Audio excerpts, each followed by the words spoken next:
So what are you doing? Nothing. Nothing? Why not? Trying to get on this Lifestyle Radio website. Sounds like a cool website. Yeah, it's alright. Oh, wait, I might have it. You might have it. You're listening to Lifestyle Radio. The opinions expressed during this show are those of the individual participants and do not necessarily reflect the opinions of their associated organizations or Lifestyle Radio. So what are you doing? Nothing. Nothing? Why not? Trying to get on this Lifestyle Radio website. Sounds like a cool website. Yeah, it's alright. Oh, wait, I might have it. You might have it. You're listening to Lifestyle Radio. The opinions expressed during this show are those of the individual participants and do not necessarily reflect the opinions of their associated organizations or Lifestyle Radio.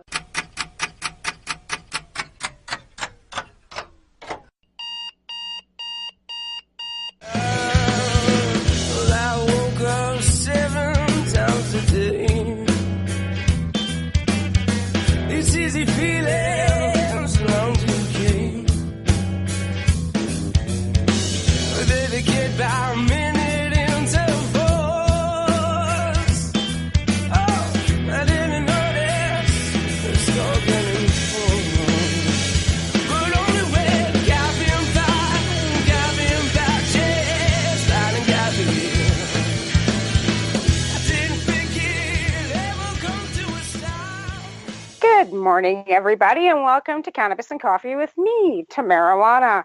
Happy Halloween, everybody. It is October the 31st. Hard to believe this month has flown past us like crazy. It's been 2 weeks since legalization, and oh my God, the sky has not fallen. And it's kind of funny that there has been a few tickets handed out and stuff. But, in hindsight, those people are, not in jail. They're not being charged criminally. So I guess, if there is a silver lining to any of this shit. But, that being said, I don't know. Like I said, there's been tickets handed out. Nobody's gone to jail yet. So let's see what continues on here. The shortage is kind of funny, though.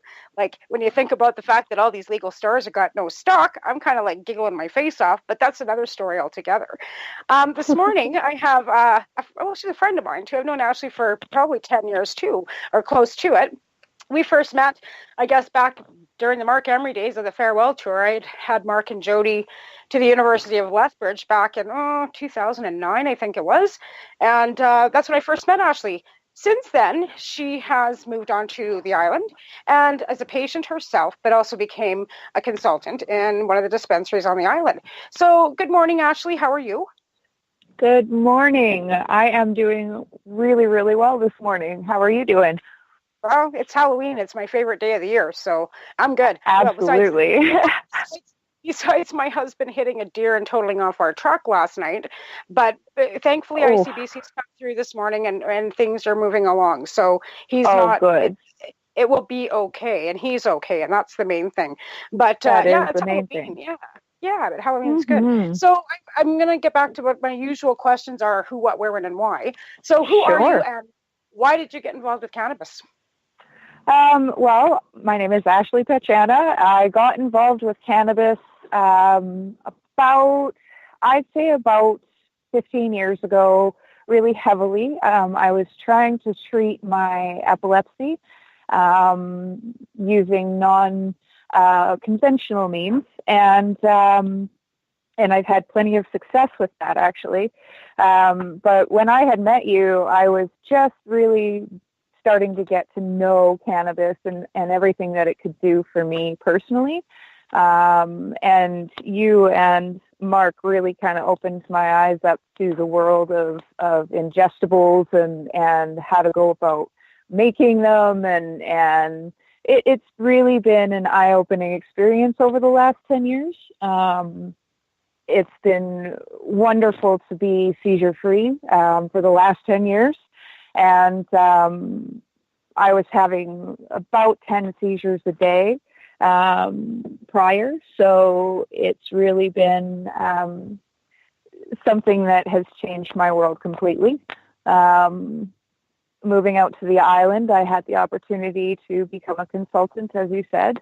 It was a really wonderful 2 years, but prior to legalization, I decided to bow out about a month early because I knew our shop would be closed down. And it happened. It closed down 2 days after legalization. Yeah. That's really disheartening for so many. It's not even the people, well, of course, the people that work there too, but all the lacking for the patients, the gap that has been left for the patients. And in Nova Scotia, I know you follow me, so I know you're following what Yeah, I'm following, which is, what's going on in Nova Scotia as well.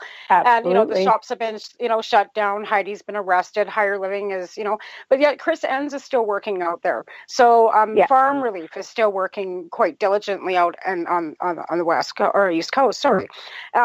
So that being said, all these other shops are being shut. Some of them are being left alone. I mean, the two in Kimberley are still running. There's quite a few that are being left alone, and actually, it's not that the shops here are being raided and shut down. The business owners are deciding to close their doors to try to get licensing to be able to continue in the business.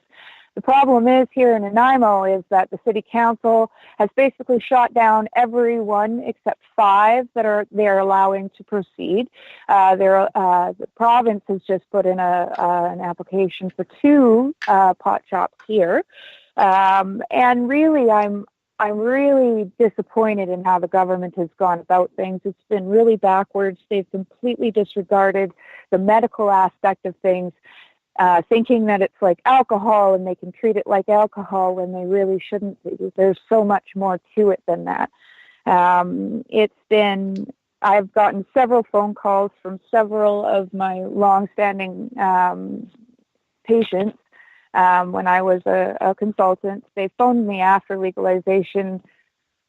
So many people are upset because they can't find the products that they need to function. And so they're calling me, and I don't really know which direction to point them in, because the government cannabis, all they can get is the flower.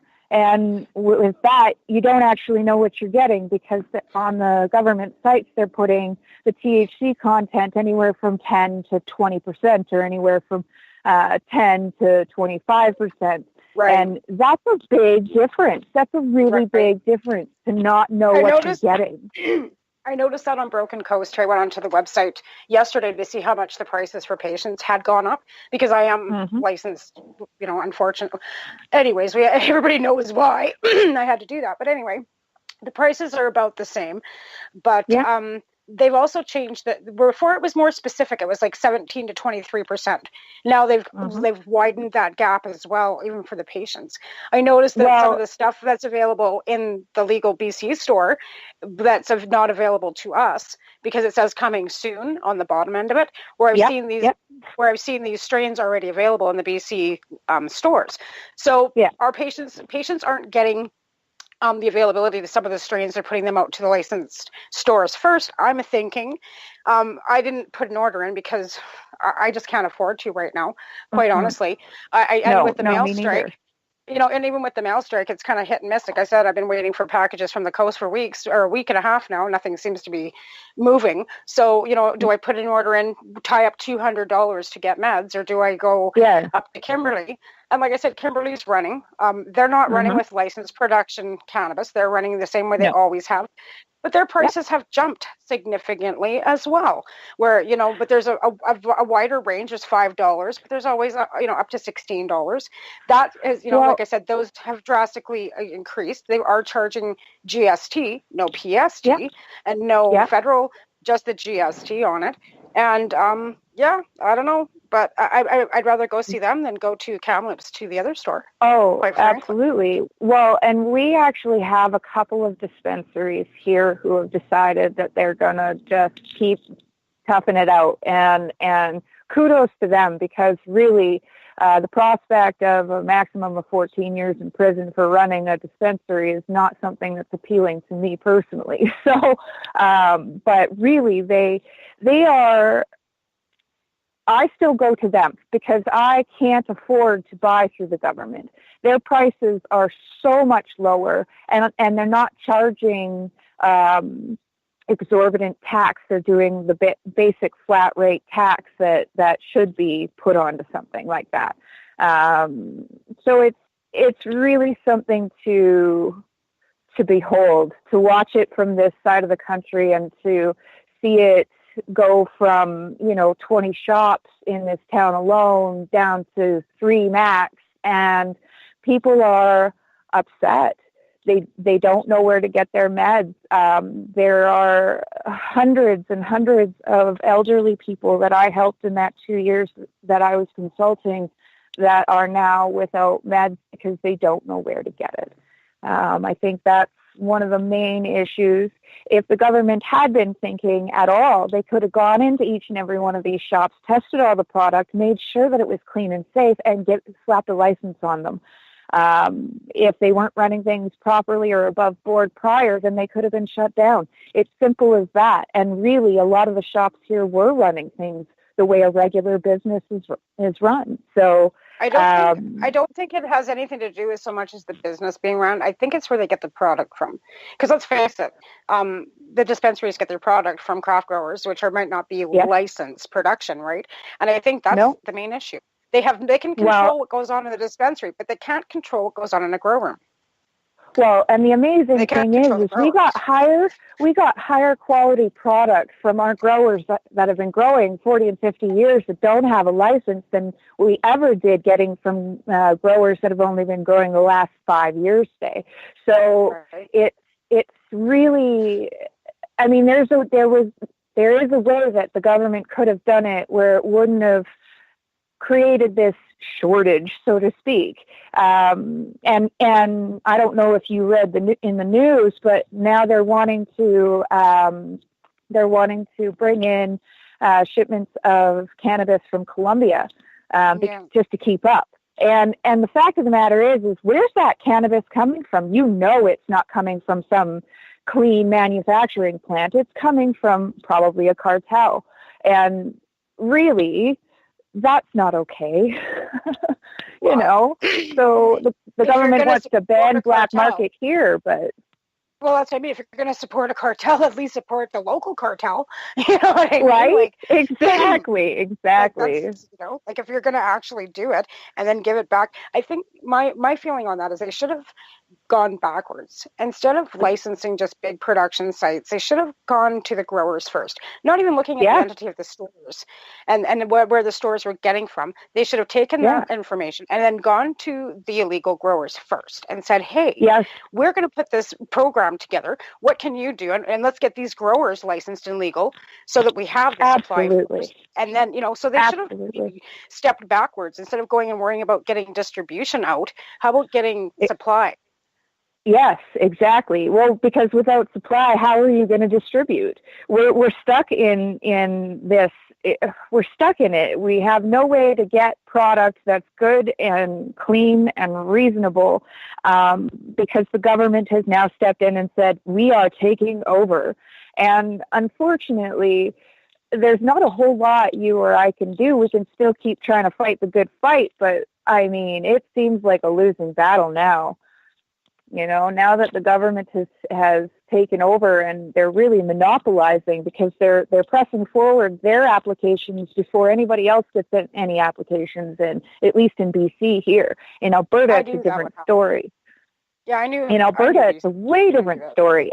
Alberta, it's cheaper to get licensing. Not only is it cheaper to get licensing, municipalities are allowing the licensing to go through and rezoning very quickly. Here, it's completely backwards. They are taking their ever-loving time. And one thing I really noticed is they're like, no edibles, no this, no that, but we're allowed tinctures and capsules. And they have it on the sites, but they have no stock of any of it. So people that do use tinctures and capsules and ingestibles don't have that option anymore unless they're making it themselves. Right. I think that's where many of our avocation tools that need to be used now is by teaching.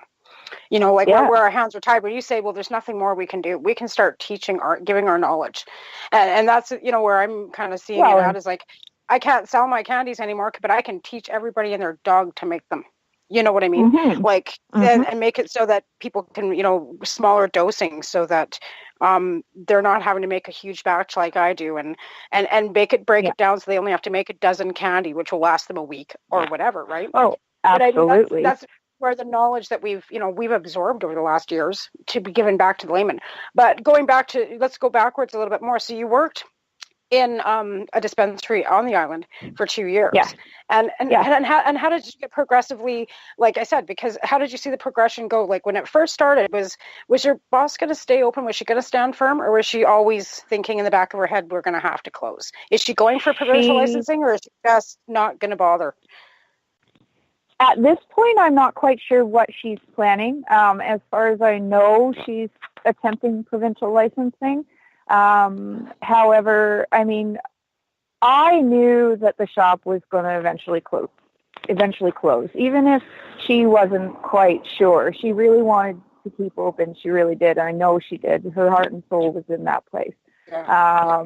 But it's one of those things where I just kind of could see it coming, and I knew something was going to happen, and then I was just like, listen, I got to bow out now gracefully, because and it's my dream career. It's something that I'm very, very passionate about, and I'm kind of okay at it, to be able to help people with their cancer, and to be able to help people with their Crohn's and colitis, to help people with their arthritis.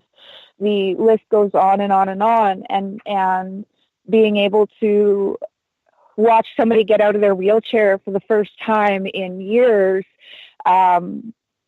brings tears to my eyes even right now. And the fact is that without cannabis, that wouldn't have been possible for this person. Being able to tell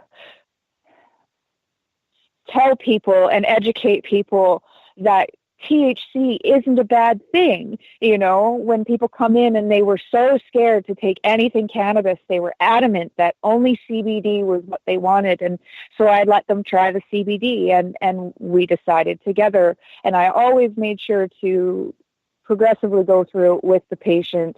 So we'd start at a low CBD dose, and we'd go from there.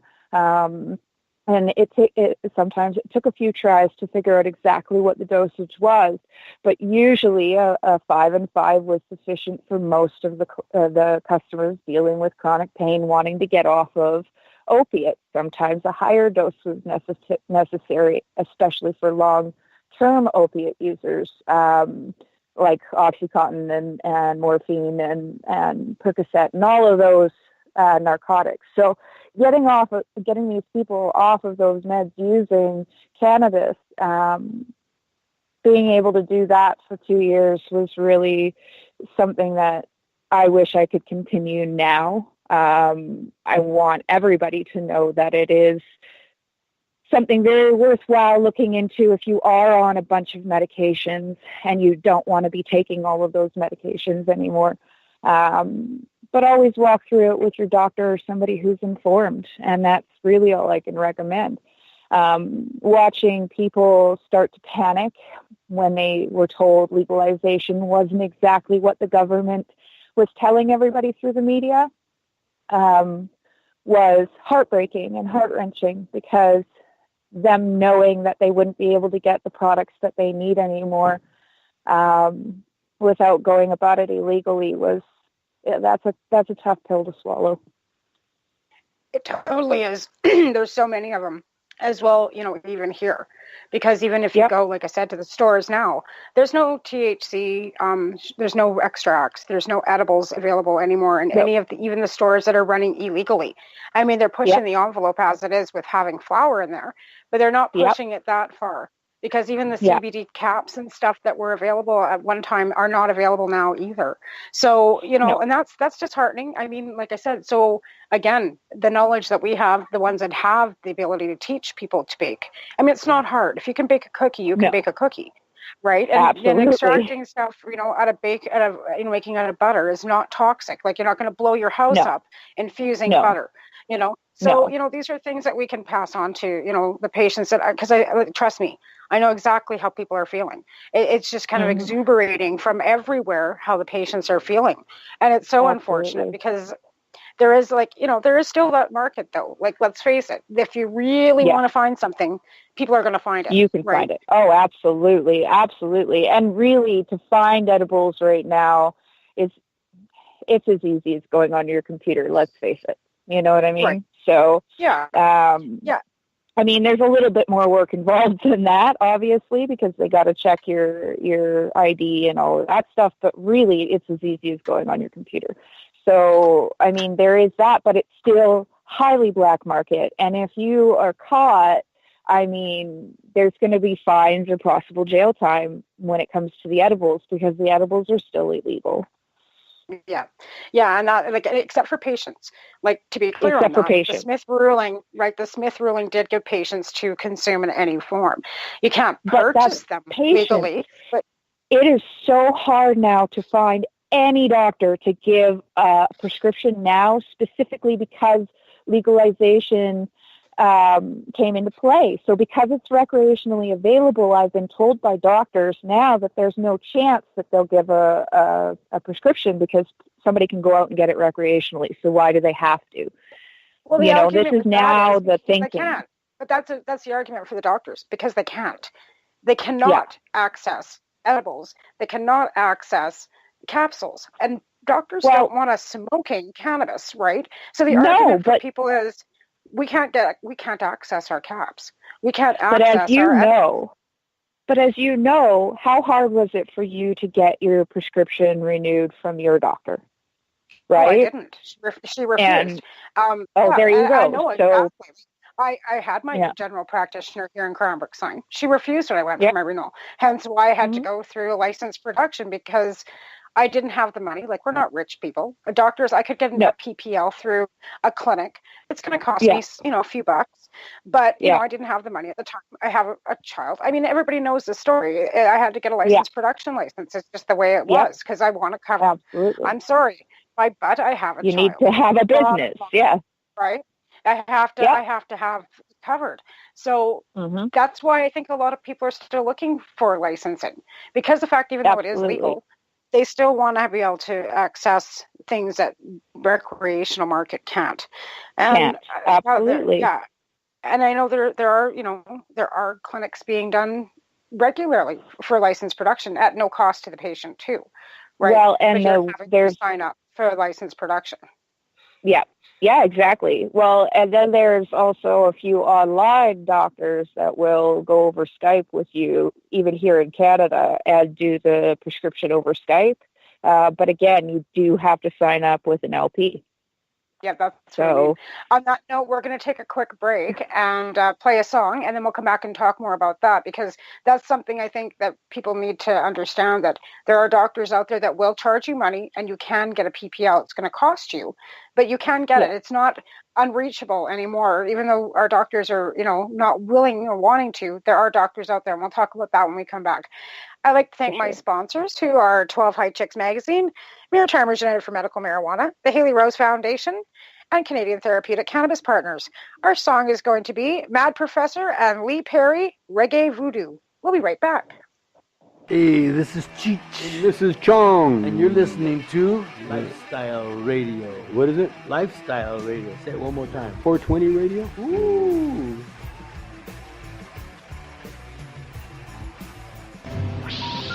Hang up and try again.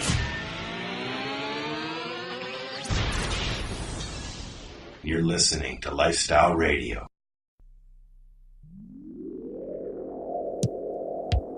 This one is called Reggae Voodoo. Reggae Voodoo. Reggae Voodoo. I'm introducing myself as a Reggae Voodoo. And as a Reggae Guru. With me Reggae Doo-Doo. I'm the Reggae Poo-Poo. Yeah.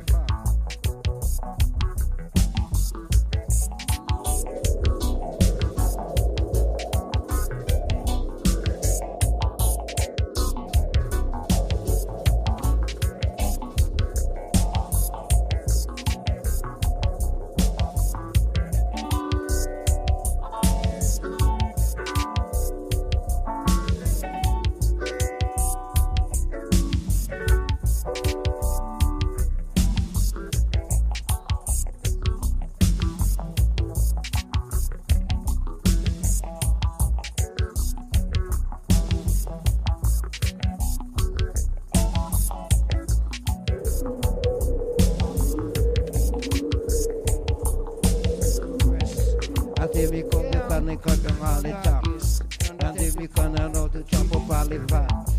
And Jamaican they chop up all the rats. As they buy and they get the family that sack. Shut up on the start and then they tear up all the rats. Sit up on the mat and me say what is that?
All right, we're back with Ashley. We were talking a little bit before about licensed production and the stores and how, access and, what this is actually doing to the patients. And I think, with legalization, a lot of patients figured it was going to be okay. But I think in the back of our minds, we've always known that we were going to be left behind.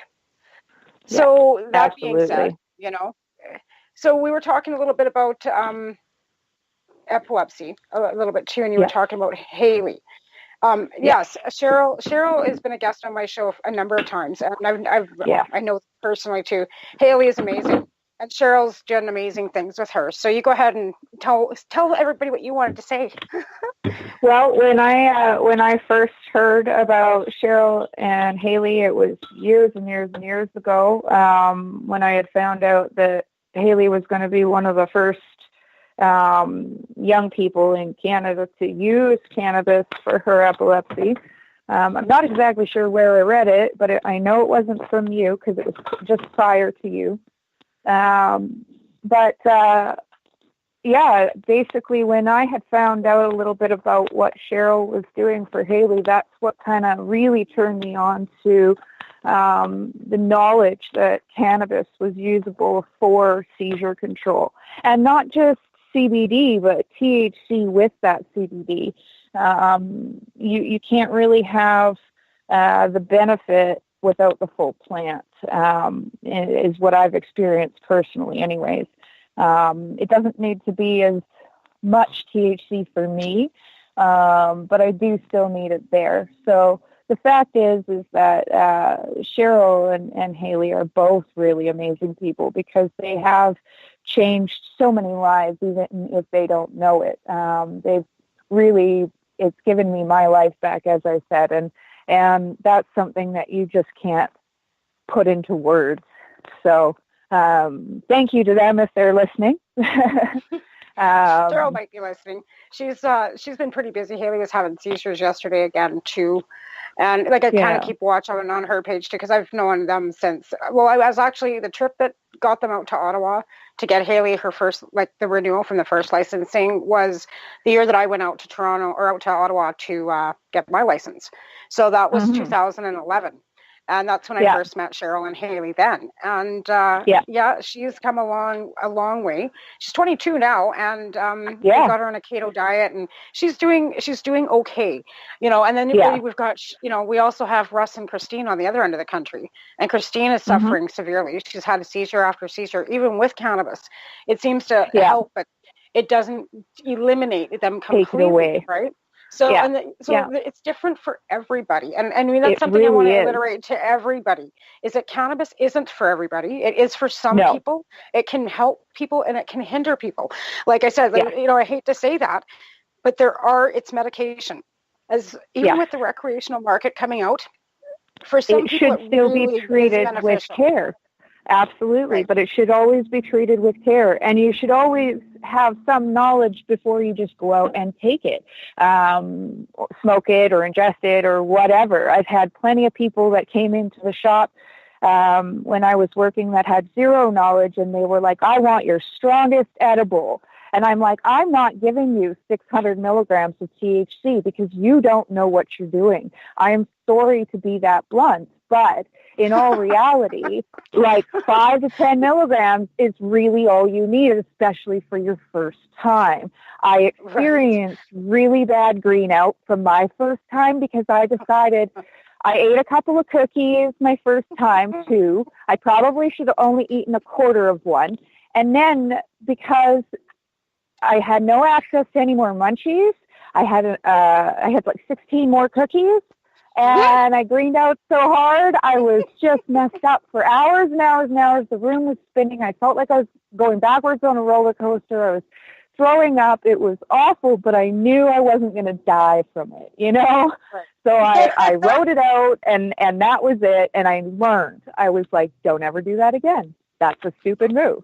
So, that was my first experience with edibles, but I was like 16 or 17 years old.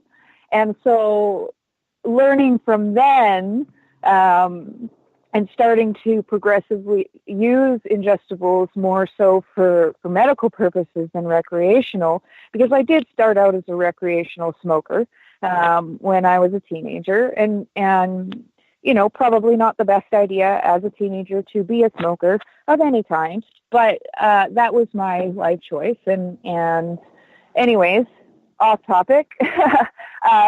But really, as starting to use it as a medical user, and then progressively getting more and more into that, and really doing a lot of research on different ailments and how they affect the human body, and how cannabis can actually correct some of the issues, not all, but some, can help with some, can do really amazing things at proper dosage. I really have to reiterate, proper dosage is everything with cannabis. And different dosages do different things. We have that ability now to with, I hate to say this, but with the recreational market opening up, they will get testing done because they're going to have to when edibles do come to market. And I think that will be something that, many of us, we know there's a formula. We know we can, do it. But, when you're making it in your kitchen, it's not a lab, unfortunately, right? No. So, the accuracies can be off, and that's the truth. Like there you can buy some stuff and it'll be great the first time, second time, and the way it's processed, everything. So when the edibles do come to market, that's one thing I will say, that the dosing should be more accurate. Let's hope that they're going to do the research on that, so that they are. But I mean, they haven't said no edibles. They just said it's going to take us a year. It'll take us an extra year, which I hope that they stick to that. However, I really do want them to do the testing. A lot of the products that I dealt with in the shop that I was working at were lab tested. And the fact is that they were on par with what the packaging said that they were. So some of them were not. Some of them were really far off. But the ones that were lab tested and sent to us, having that lab testing and knowing the dosage is really important when you're dealing with anything medical.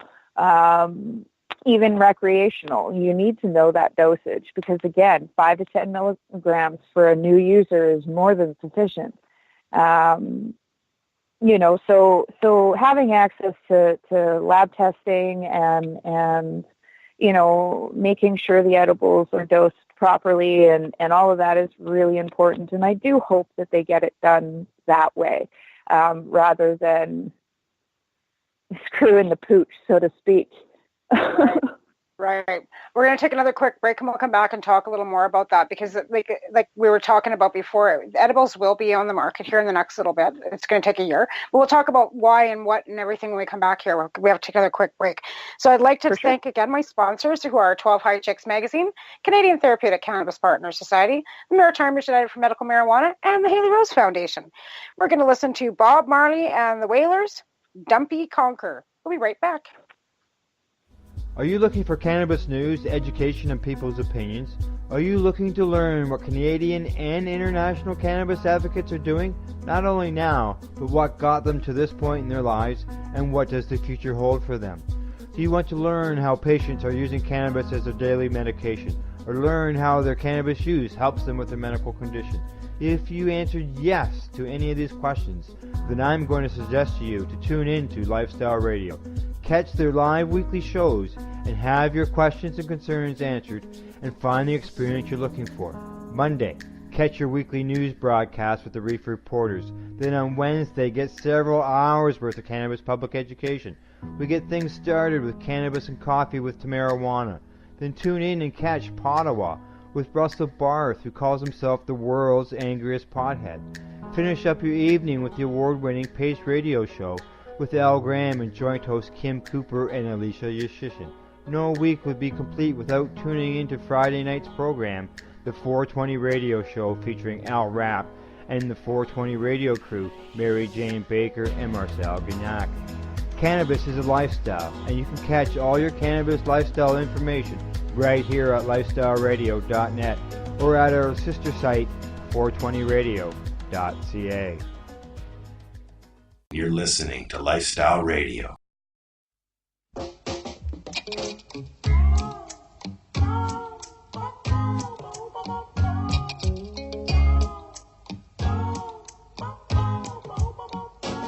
Yes, me friend, them set me free again. Yes, me friend, me dead on street again.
Yes, me friend, them set me free. All right, we're back with Ashley, talking about all kinds of stupid shit over the break. Stupid, I shouldn't say that. But you were talking about a Rastafarian church out there, so explain that to people. Yes. Well, it's called the Sanctuary of the Rastafarian Order. They're one of the, it's got a dispensary in it, but it is a church. They're very community oriented. They go on community cleanups where they're picking up any debris left behind by heavy drug users and cleaning up random leftover tent sites and things like that. And they're really fabulous people, really knowledgeable. But it is a church, and you can purchase your medicine through them by donation. And so the prices are phenomenal, and the product is absolutely some of the best stuff I've ever smoked. So if you are a smoker, they do carry bud, which is really nice. They do carry a few different edibles as well, some gummy bears that are low dose, which is nice for newer users and for people who are dealing with chronic pain. Anyway, so that's the thing out here, and they have a big church in Burnaby that's over 9,000 members. They have a church here that's climbing up to over 1,000 members here. And I believe they're opening up one in Toronto as well. So that sounds really cool. At least, you kind of get that community too, right? Like where everybody's, it's more of a community. And I think that's where I think we feel with the way things are going that we're losing our identity, maybe. Yeah. You know what I mean? Because before, we were our own cannabis culture. And now they've opened it up to everybody and their dog. Yeah. Right? But I mean, and they've closed us out. Right? Well, and that's the thing is that they've closed us as the cannabis community completely out of the loop. And so, yes, we are lost. One of my posts just a couple days ago was, I'm feeling very lost since legalization because I can't do the job that I love. I can't be involved with the thousands of people that I helped. I can't help them anymore. And it really is a sense of exclusion, which is really hard to take. That's hard to take. Yeah, I'm sure there's, lots of us out there that also feel kind of displaced as well, because it's like, where do we go from here? Do we keep fighting them as patients? Where do we put our energies into? Where do you think we should be heading as far as activism goes? Well, and my old coworkers, shout out to Mac and Luke. Anyways, they are also feeling the same way I'm feeling, and the other hundreds of bud tenders and consultants just here, even in just Nanaimo, that have been without jobs or laid off because of legalization. Hundreds of us are now displaced and not able to pay our rent and not able to buy food and all that kind of stuff. I was lucky to be able to find a new job, but what about all the others, Right. And here's the thing too. I know they've got a College of the Rockies here that's doing a bud tending course. So all these displaced workers and all these, prior shops, are they going to be eligible to even get into work, say, in a legal cannabis shop? Because I know that I was told, I don't know how much truth there is to this, but if you're a patient per se and you go into this new shop and ask them what would be good for your ailment, they don't have the knowledge, or they can't give you that knowledge, because in a recreational store it's not considered medicine. So you can't go in there with a medical affliction and say, hey, I've got this, can you lead me to a strain? Though they can't. They can't, because it's not a medical. They're not allowed. Right. They're not allowed. And as per licensing in Alberta, because you have to get something like the ProServe out there. ProServe is for alcohol serving, but you have to do something similar like to that for cannabis. So, and in that, it states that you can't be giving medical advice and things like that, because you're not a doctor, you're not a nurse, you're not anybody. You're just you're a bud tender. That's it. Right. You're there to hand out products. Where do you think the medical is going to end up? In the pharmacy then, right? So now that Shoppers Drug Mart and Loblaw have got their Yeah. hands into it. Do you think that's where the medical patients are going to be then pushed off into a pharmacy then, right? Yeah. Yeah, I 100% believe that. And I believe that it's not going to be, there's not going to be as much knowledge because they're not going to allow the people that actually know something about cannabis prior to legalization actually into that business unless you have a clean record and unless you're this, that, and the other thing, unless you have all the paperwork stating that you have your psychology degree and you have your pharmacology degree and you have all of this stuff. That's the only way you're going to be allowed to sell it, I believe, when you're in the pharmacy anyways. Well, yeah, you'd have to be a pharmacist, no? Like if you're standing behind a pharmacy counter, you have to be a pharmacist Here's the thing with a pharmacist, okay? So yesterday, here's a little story. Yesterday we went into the pharmacy and my husband needed some hydrocortisone cream for his eczema. And he showed the pharmacist, he's like, yes, I need some cream for this.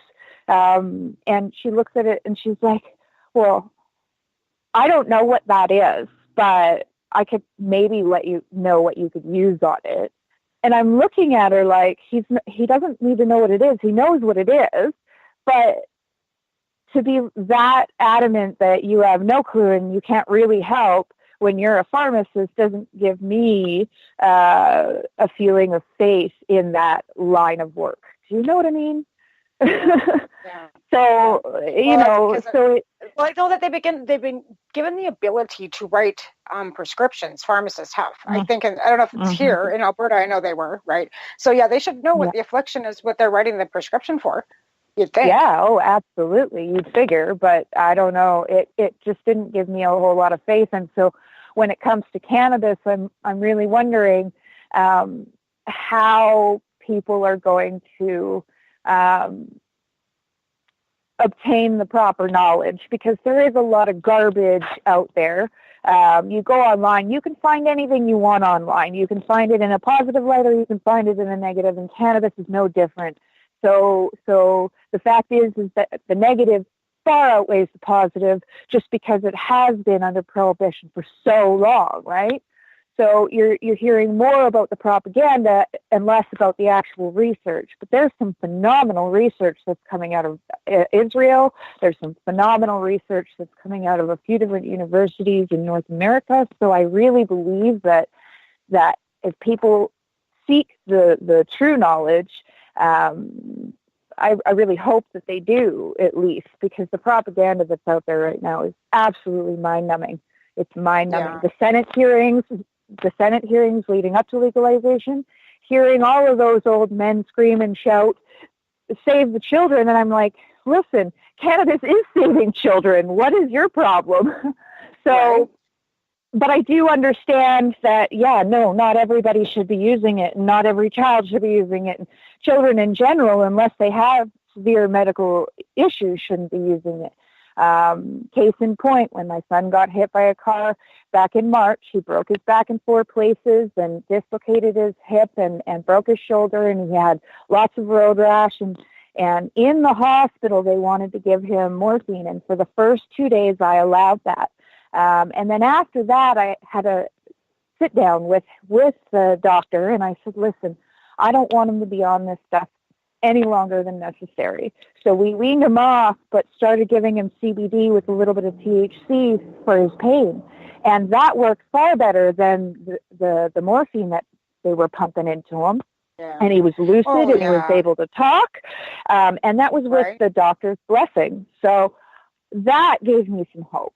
Well, there are doctors out there that do believe in it. Like Ira Price is one of the doctors that, he's got a show actually on this network that does believe in cannabis therapy. And there are doctors out there that we just need to make sure that they're getting educated. And another campaign that, as advocates that we can move forward with is educating doctors, getting pamphlets out to our doctors, filling them full of all the information on both sides, CBD, THC, CBN. There's so many benefits, right?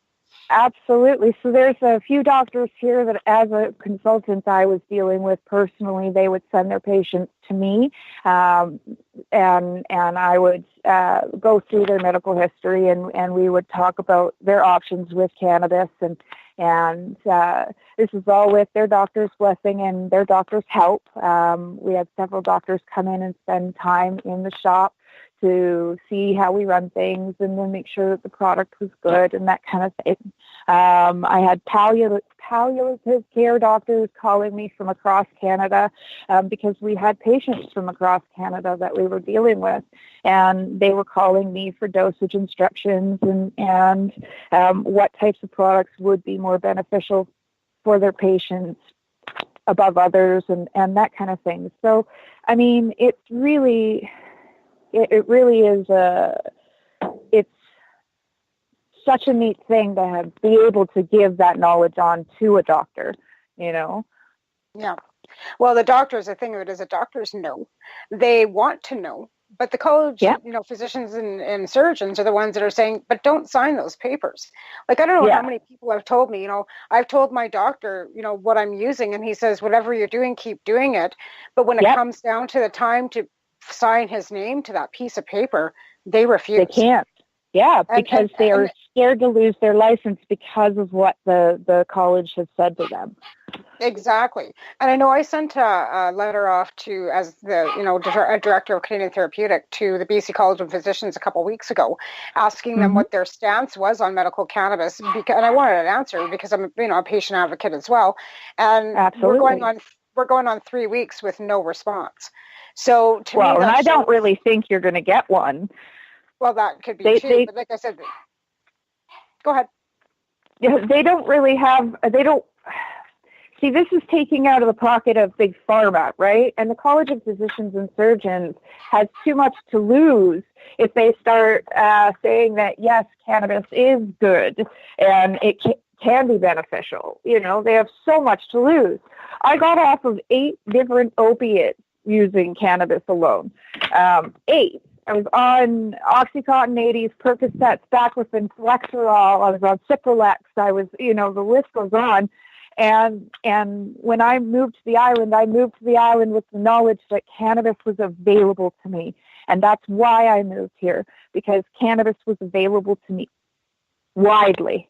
And so, getting off of all of those meds, I don't think the doctors were super ecstatic because they were basically losing a patient. I haven't really, other than I had to go in for a couple emergent surgeries this year. Hopefully next year is a good year and I don't. But I haven't really had to go to the doctor a ton for the things that I used to. So, and using pharmaceuticals, I don't even do anymore. I don't even take Tylenol or ibuprofen. So yeah, and that's right. Like, I mean, we always have said there's no money in cures, right? So only in treatment. If you're not going into your doctor so they can bill, the MSP or Alberta Healthcare for our visits. Yeah, and like that's what the doctor said. I said, sign this, you won't see me for a year. You know what I mean? Yeah. And that was pretty much the truth too. Like, I didn't have to go into the doctor. When I've got cannabis on a regular basis, my colitis doesn't bother me that much. You know what I mean? I've got chronic pain, but that's just manageable everyday stuff, right? You just learn to live. Yeah. But cannabis just makes it so it's easier. You know what I'm saying? Like, so it's livable. Right. Yeah. Well, that's been, go ahead. I was going to say, it's been, how many years that we've been both using cannabis and our brain cells aren't, depleted, right? No. Everybody wants to say, no, we haven't turned to mush, We're still knowledgeable and intelligent people. Yeah. Right. And they always want to say, well, long-term use. Well, there's so many case studies out there of long-term use of people that have been using it for 30 years. They just have to reach out and find us, or we need to reach out to show them, right? So I guess for anybody that's been using cannabis for the last 30 years, write your MLA and tell them that. Write your MP and tell them that. Say, your studies and all this propaganda you're shoving down our throats on the TV is propaganda, and I'm offended by it. And absolutely. And that's, another campaign is people sit home wondering what they can do to change things. Keep writing about every propaganda bullshit story you see in the media. Keep telling everybody that it's crap. Long-term studies of, long-term cannabis users. Get out there and show people that you're okay. You're a tax-paying citizen. You want to normalize cannabis? This, just because they've legalized it doesn't mean the stigma's still not there. Yeah. So No, I know. And people are still going to be hiding it because the stigma is so prominent because of all the propaganda that's been spewed over the last 80 so odd years, you know? So I don't know. It's such a tough situation because it has been so demonized, and now all of a sudden it's legal and everybody's all up in arms. And as you said at the beginning of the show, the sky hasn't fallen. It's not going to unless the government makes it, you know. So with this cannabis task force that's now ready to deploy, you know, that's scary. That's scary to me. That to me feels like that's not right. Right. Do they have an alcohol task force? There's only 40 of them for the whole province. And on that note, honey, our time is up, and we've got to wrap it up. See, I told you it would go by really quick. It's almost like whoosh. So again, I'd like to thank my sponsors, who are 12 High Chicks Magazine, Canadian Therapeutic Cannabis Partners, the Haley Rose Foundation, and MUM, the Maritimers United for Medical Marijuana, and you, Ashley. Thanks so much for coming on my show. Thank you so much, Tamara. I'm going to have Russ and Christina on next week. We're going to talk about his new project, and we'll talk to you then. You have a great week now. Bye. Bye. So what are you doing? Nothing? Why not? Trying to get on this Lifestyle Radio website. Sounds like a cool website. Yeah, it's alright. Oh, wait, I might have it. You might have it. You're listening to Lifestyle Radio. The opinions expressed during this show are those of the individual participants and do not necessarily reflect the opinions of their associated organizations or Lifestyle Radio.